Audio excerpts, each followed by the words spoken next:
What is up, YouTube? It's Kingfisher 745. And I just have to say that I'm so blown away by all of your support. When I was making that last video, or leading up to it, I was very nervous.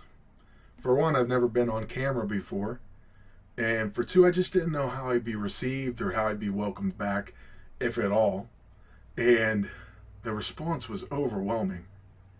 All the stories about, maybe I helped you through something, or even that I just entertained you or helped you with the game, which was, what I was intending to do, just felt amazing. It feels heartwarming to hear all those stories and just the gratitude and the encouragement to keep making videos. I mean, it really motivated me, excited me, just warmed me to my core, really.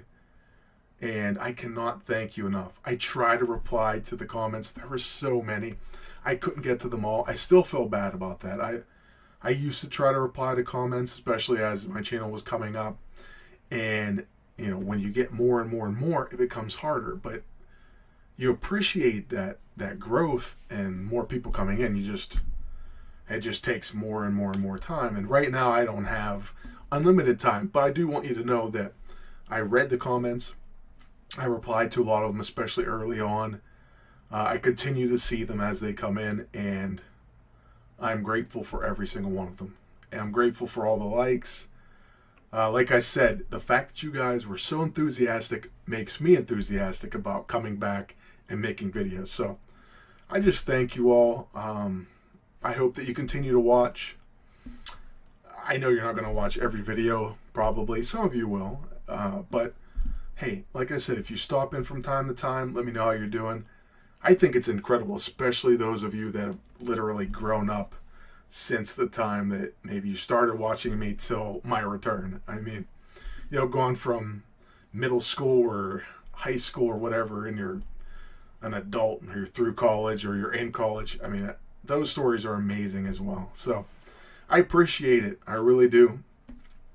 Thank you so much. And I hope that you like this video, and I hope you like the videos going forward. So I just wanted to make that short little intro, just to thank everyone. Let you know I do see your comments. I apologize that I haven't been able to reply to them all. I truly wish I could. That's just pretty difficult. But if you have a specific question or anything like that, and I haven't gotten back to you, just keep posting them, and then maybe we'll do a Q&A at some point, so that I can answer your question, especially if it's something you really, really want to ask and really want to know. I try. I really do try. So hopefully we get to it. We see it. Thank you, everyone, for all that support. And here is my video on my graded comics collection, which I constantly call CGC collection, although that's not right because I have CBCS books in there. And I even have some oddball grading company in there as well. But this is going to be that video, and I hope you enjoy it. I apologize for any camera issues beforehand. So thank you and enjoy. What is up, YouTube? It's Kingfisher 745. And in this video, I'm going to show off my CGC collection. So there was a bunch of different type of videos I wanted to make, but I just thought, you know what? I'm really proud of my CGC collection. It's been growing a lot.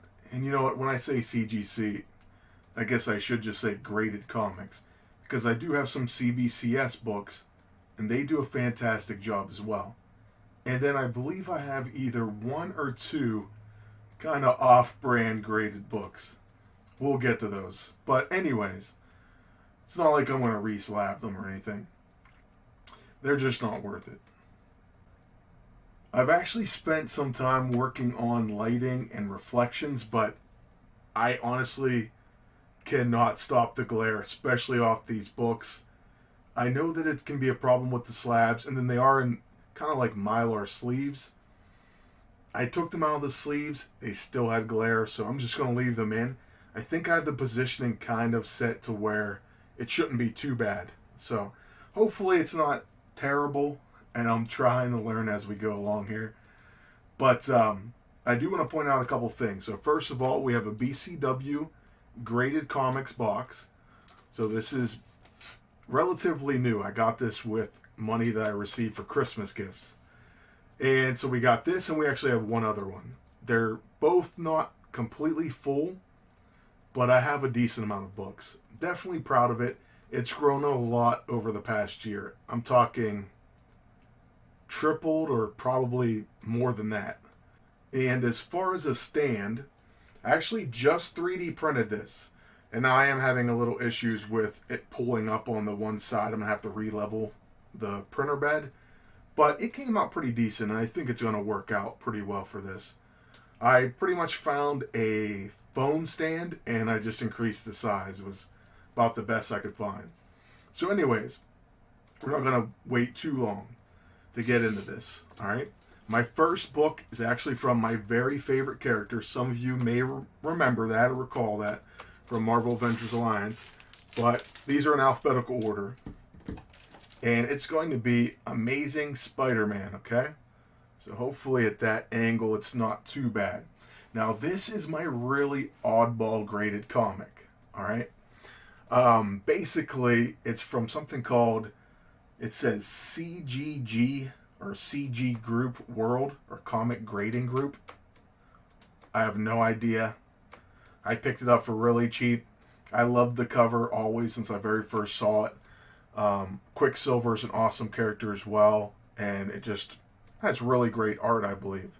So anyways, I picked it up, and I think it is a, 7.5? Sorry, 7.0. Fine, very fine. All right.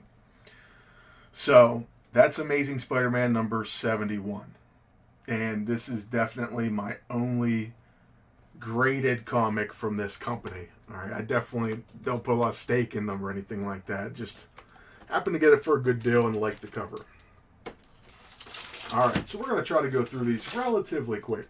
The next is by far my most expensive comic in the collection. Or maybe I shouldn't say by far, but it is my most expensive, at least right now. There's one other book, maybe two others that are contenders, and then it would depend on grade. Well, really for those or for a few other books. But this one I consider my most expensive, and it was my very first slab that I ever purchased. All right? So I absolutely love this cover. Love Amazing Spider-Man. Morbius is such a cool character. So Amazing Spider-Man 101 in a very fine 8.0, the first appearance of Morbius. And one other thing that's really cool about this book is it's in the really old label. So, a lot of you may know this. That's before they really pressed and cleaned a lot of comics. So this very possibly could get a grade bump if I send it in to get reholdered and also maybe a press and a clean. So, I've considered that. The issue with everything is money. So it's not like I wouldn't want to do that. I just have to wait until I'm able to. So that's probably my favorite slab and my most expensive one I own. So next up is Amazing Spider-Man 136. And this is in a 6.5. So this is going to be the first Harry Osborn as the Green Goblin. Another fantastic cover, definite classic. I love this book. All right, and that was slightly older label, not as old as the ASM 101. All right, now this book I got only because it was really cheap. And I actually always wondered why in the world did I get this book, right? And more recently, people have been talking about this first appearance, so maybe it was a good buy. But Amazing Spider-Man number 253, a 9.0, and I believe it's the first appearance of the Rose. So yes, it is. All right. I like that cover too. Love Spider-Man covers in general. Next up, we are done with Spidey, all right? I told you there'd be other books. And yes, we do have DC as well. So my favorite DC character is Batman. And this is Batman 405. This is part of the year one story. I got it in 9.8. Got it for a great price. Love the cover. Absolutely love it. And it doesn't list this, but it's the first Carmine Falcone, I believe. So that could come into play or start to see a value raise as well. But, I don't really buy books based on speculation, The fact that it's part of the Frank Miller story, I'd like to get all. I think there's 4 parts of it. I like that cover the best. And is Carmine Falcone. So I just got that one first. Then we have just a really cool cover. All right. And hopefully you can see that one without too much glare. So that one is going to be Batman 92. It's a variant. It's a punchline cover. 9.8. All right. So nothing like crazy, but I love the cover, and it is a 9.8. Now, when it comes to grades, I'm cool with a 9.4. And if I can't afford 9.4, I'm fine with lower grade. But I'm not like a 9.8 junkie or anything. If I get it, that's cool. And I will go after it if the price seems fair. But next up, we have Batman number 94. And this is a really dark cover. I believe Matina did this. It's a 9.8. Another variant. We have Punchline and the Joker on there. And it's kind of like a throwback to an older famous cover, which had Harley Quinn. Right? So I just like that art on that one. This one I really do love. This is a CBCS book. I'm sorry. This is the Batman Who Laughs #1 in a 9.8.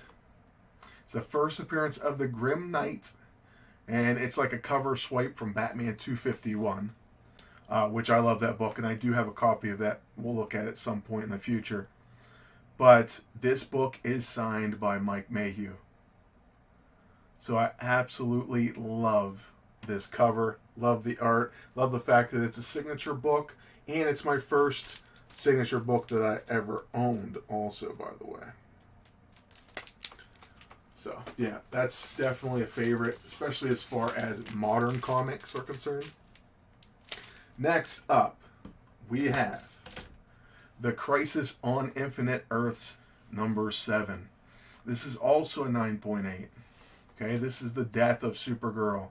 So a pretty famous cover there. Superman holding Supergirl. Once again, just love the cover. Was able to get it 9.8 for very cheap, so I had to get it. Okay, this other book I got quite a while ago. Once again, I love Frank Miller, right? You gotta love Frank Miller's Daredevil as well, right? And this book is Daredevil 168. 8.5, first appearance of Elektra. So just an absolute famous, fantastic story. Cool cover, right? Iconic, great key issue. All right, I love that. I got that quite a while ago now. As you can see, that's not a new label either. Next up, another new book. The Dark Knight's Death Metal. All right, Legends of the Dark Knight. It's a 9.0, or sorry, a 9.8. It's the #1. It's going to be the first Robin King. Okay, so Robin King's a pretty dark character. It's pretty cool. The cover's awesome. Love the Batman Who Laughs as well. So the origin and first appearance of Robin King in a 9.8. Alright, so we're actually just going to end this one right here. It would have been well over 30 minutes just to continue the full video in one setting. And I feel like no one wants to watch 30 straight minutes. Okay, that's a long time. So what we're going to do is we're going to split this into 3 parts. And I'll post the other 2 parts over the next few days. But I do want to thank you all for watching. Hopefully you like this and you'll tune in for the next parts. But thank you all once again. Thank you for all your support. And until next time, good luck and take care.